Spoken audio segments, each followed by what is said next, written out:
Imagine a brand new Pokemon is released. You're super excited about it and you're ready to hunt it and get its shiny form. And then you find out that it's shiny locked.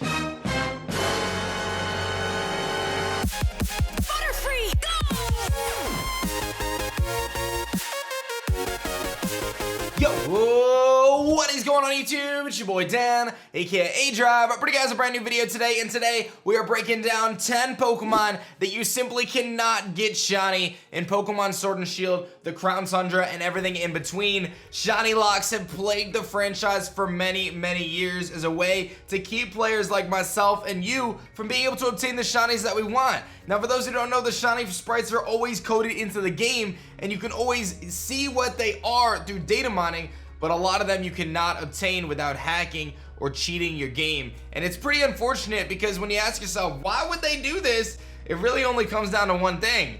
Probably like distributions through different mystery gifts and GameStop events and things like that, and they prohibit the player like us from being able to get what we want. So let's break down 10 amazing shiny Pokemon that you simply cannot get. Before we jump into the video though, be sure to hit that like button down below. Subscribe to the channel if you guys are new. I post great Pokemon videos every single day and it's totally free to subscribe. I would love to have you as we are getting close to 1 million subscribers. Thank you, and let's do it, baby. Now to kick off this video, I'm gonna talk about the legendary birds, Galarian Moltres, Articuno, and Zapdos. These were introduced to the Crown Tundra, and while you can get them for marks, you cannot, for some reason, shiny hunt them. It blows my mind. It was like they purposefully said, you know what? We're gonna let you guys get the legendary Musketeer trio, Terrakion, Cobalion, and Virizion shiny, but we're gonna just like not let you get these birds for whatever reason. How dumb is that, dude? Galarian Articuno sports an incredible blue coloring, man. It actually, all the birds kind of have a throwback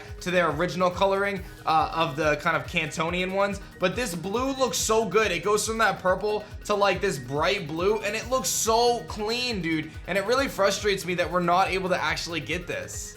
When we took a look at Zapdos, it goes from that orange kind of darker color to a bright yellow, much like the Kanto Zapdos. As I mentioned, all three of these are very similar to kind of their original kind of Cantonian variants, and they look amazing. Like, I would love to have this shiny Zapdos Galarian form that looks like the Cantonian one. I think that's super duper cool. And then when we take a look at Moltres, Moltres might be the most drastic of them because it goes from being like this really dark kind of body with the bright red flames flopped over to what kind of the original Moltres looks like, as I indicated. So again, this one is probably the one that frustrates me the most because they put them in the game, they allowed us to obtain them through the storyline and through marks and things like that, and you can even reset for them, but for some reason we can't get them shiny. I just hope that they put them in some sort of an event down the road, like raids or something like that, but even if they did that, it's annoying to me because I feel like they could have just given us the chance to hunt them. The next Pokemon is gonna be Victini. Victini, one of my absolute favorite Pokemon and my favorite mythical Pokemon, and you simply cannot get it shiny through any method. The only way to get Victini at all is actually through events, and then there was a Liberty Garden type event that you can do in the Unova region, but ultimately it hasn't been distributed in a while, and while it is in the game coding for Crown Tundra, it's nowhere to be seen. Apparently there's no location data for it in the game, so there's no way we're going to be able to get it at this point. I was initially predicting that it was going to have the Zeraora treatment where they were going to do some sort of max raid den feature to release Zeraora and then ultimately, or in this case, release Victini, and then ultimately release its shiny form if we do a certain amount of raids, but they never did that. So we still are kind of left high and dry for Victini. My only guess for this and some of the other mythical Pokemon in this video is that they're going to do distributions for them later next year as we head to the 25th year anniversary. Otherwise, who knows when we're going to see shiny Victini for the first time. In the same vein as the legendary birds, shiny Keldeo gets similar treatment. You're able to shiny hunt the other 3 Musketeer Pokemon, Terrakion, Cobalion, and Virizion, but for whatever reason, we cannot shiny hunt Keldeo.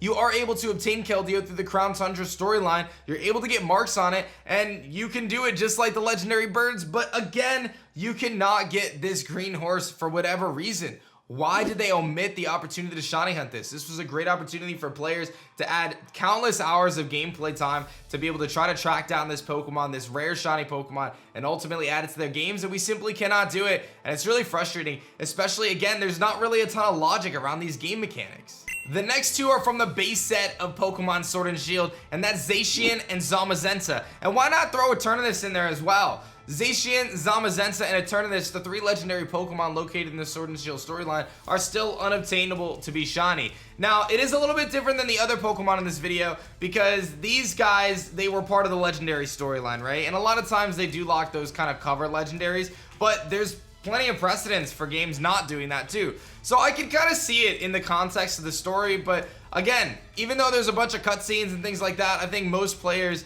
who are at least somewhat adept at the franchise would understand why the Pokemon has sparkles around it and why, you know, it's got a different coloration to it. And they're great shinies, all 3 of them actually, and it's really frustrating. I feel like a lot of it comes down to education. In Pokemon Ultra Sun and Moon, they actually pointed out what shinies were, I think one of the first times in the game, with that trainer who had the golden execute.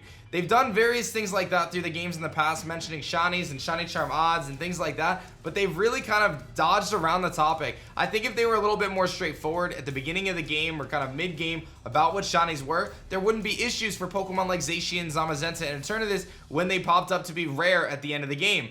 I know personally I would love to be able to shiny hunt these Pokemon. Now switching gears back to the Crown Tundra, the 2 new horse Pokemon, Glacier and Spectre, are also shiny locked, which is super big bummer, especially when we look at a Pokemon like Spectre, which goes from this awesome purple coloring to kind of like a red, almost kind of, yeah, I guess it's like a magenta type color, and that's just simply unobtainable. And then when we look at Glacier, that definitely has a very subtle shiny. In fact, it's probably one of the most unnoticeable shinies. It almost kind of reminds me of like a very subtle swap like Beartick has.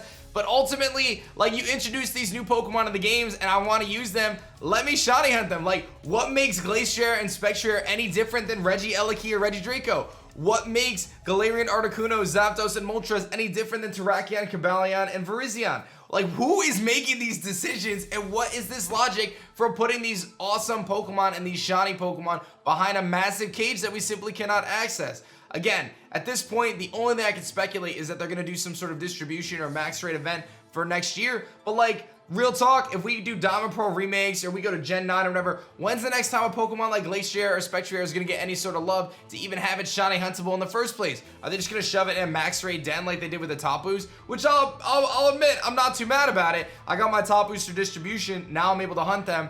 But still, I want to be able to hunt them when they come out. Like, don't lock them behind stuff. Give us the content now, especially when we already paid an extra $30 for these games. That's a lot of hours of gameplay that we're missing out on.